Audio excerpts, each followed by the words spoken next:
I've always had a passion around conservation in the sense of just always asking ourselves, is there a way we can do what we're doing today and do it better?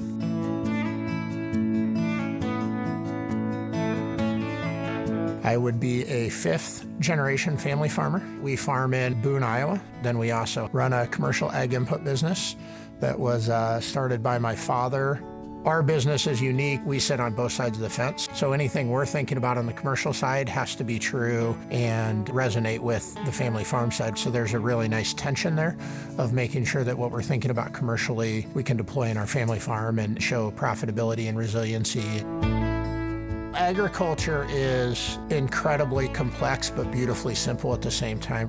It's a small community of people that really rely on each other to understand what's working. There's a lot of philosophy and personal belief in the way people approach their farm, but the vast majority of family farms in this country is how do I take what I was given, sustain it, and then hand it off at least as good or better than I found it.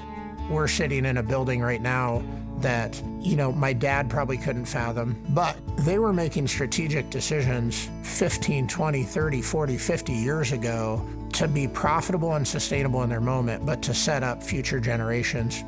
That sustainability, it does two things. It's real, it exists in the field, it's real and important, but it also puts a burden on us as the next generation to say, I absolutely have the responsibility to take this thing, steward it really well, and make sure that it's as good or better than I found it.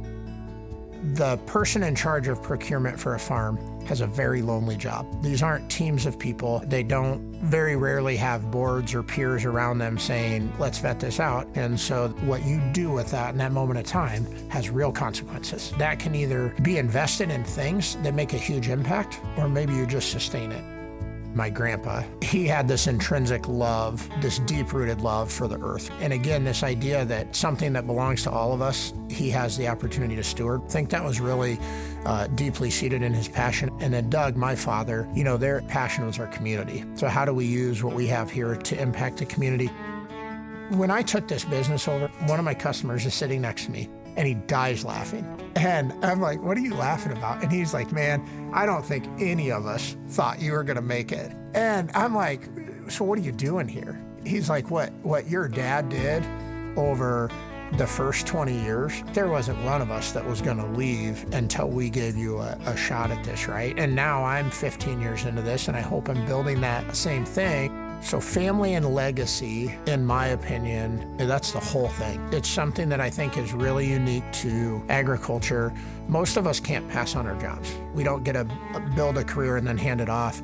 So there's this really appropriate pressure that this isn't yours. It's my responsibility to steward it for a period of time. Think about the immense burden that you should feel if you're lucky enough to be one of those people. I woke up one day, I was unaware and then I was aware, and I get to be part of stewarding a portion of the earth that creates sustainable food for everyone. So if I thought about my kids, or even their kids 50 or 60 years ago looking backwards, the hope is that they would feel multiple generations of the healthy kind of burden that says you absolutely are required by your ancestry to take what we do here seriously. If you look at almost any inheritance, right? Inheritance is really difficult because very few people ever understand what it took to start something and then frankly to hand that thing off. And so it's a weight that says we have to choose how to invest our time, energy, and resources. And when we find the thing that's worth doing that, we need to pour everything we have into it. And it's absolutely critical that we do that, because if not, we're just checking the box. We're just doing the bare minimum to maintain. And that's never been what my family's about. It certainly isn't what I want my children and grandchildren to be about. I want them to find the thing they're passionate about, the thing that can have a big impact, and then pour themselves into that.